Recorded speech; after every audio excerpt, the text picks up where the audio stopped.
This summer, I saw myself in a video that I was making for my dad. I was hiking, so I had to watch where I was walking as I was filming, and I ended up filming from the side view.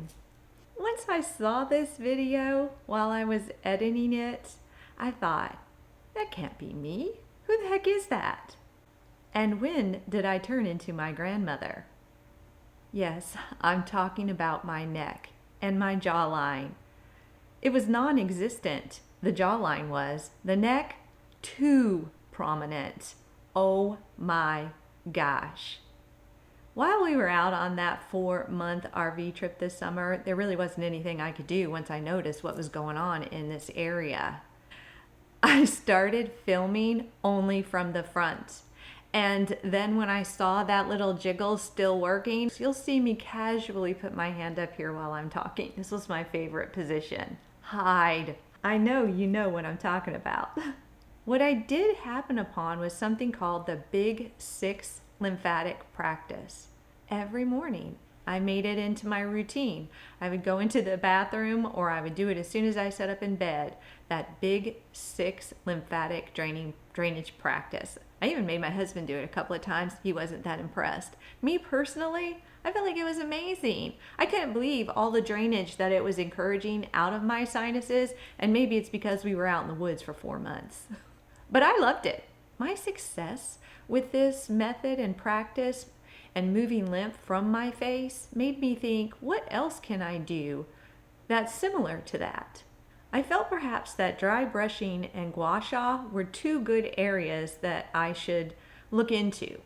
I began my research on these things before I ever got home to Florida, and I was ready to hit the ground running. Until I returned to Florida, I kept up with that lymph flow sequence. The gua sha was an easy place to start, and so was the dry brushing, because I already had these tools in my home. So after getting back to Florida, I did start daily gua sha practicing. And if you'd like to see my favorite routine that includes the jaw method that I use and the tool that I use, I have that posted to my Grow Younger playlist. It's a very popular video. I know you're going to like it.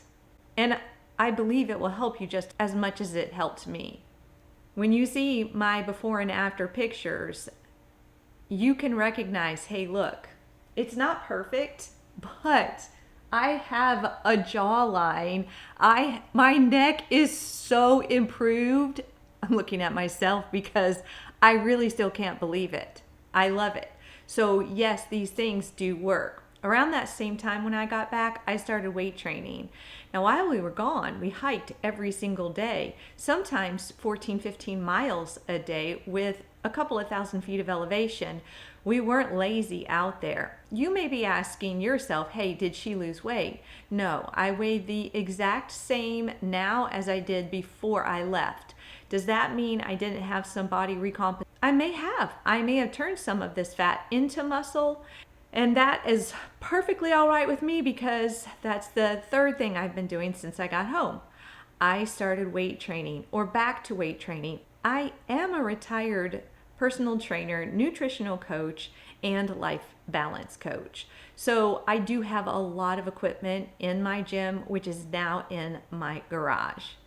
I have started working out a good 4 to 5 days a week with weights, and I have a neck exercise that I do. I knew my neck muscles had gotten weak from not working out with weights regularly because when I went to go get my hair done after getting back, I felt like, wow, that was kind of hard to lift my head up from that getting it washed. And I never felt that before. It's amazing how much muscle you can lose as you age if you're not working out with weights regularly. And we were active when we were gone. It's not the same thing as working out with weights. If you know, you know. So in between my sets, I would get down on that Bosu ball and I would just do that movement as many times as I could. I only would do it once or twice during the whole weight training session, and I'm still only doing it once or twice, but instead of 15 reps, I can now do close to 30. I know I'm getting stronger, and I believe this has to be improving my neck and jaw area as well. Lastly, I started using product on my face.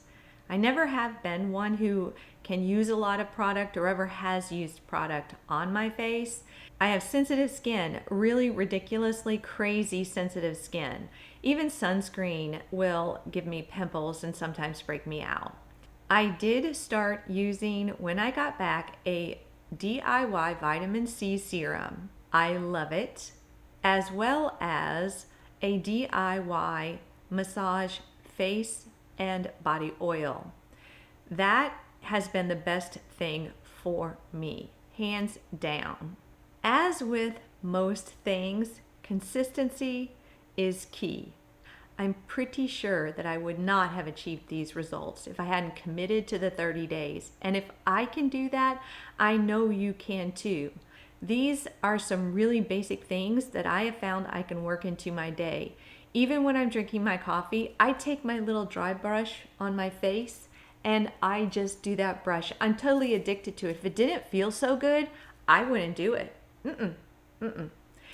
I do my dry brushing on my body either in the morning while I am drinking my coffee and getting ready to go play tennis, or if I don't have enough time in the morning, I do it in between my sets when I'm working out in the garage. I get it in, and I will have to say that dry brushing, you've got to try it. Don't think that this issue is non-reversible or you have to have something like surgery or expensive procedures to change it. No, it's just a little bit of time and a lot of dedication. Consistency. I am so happy to be able to share my results with you.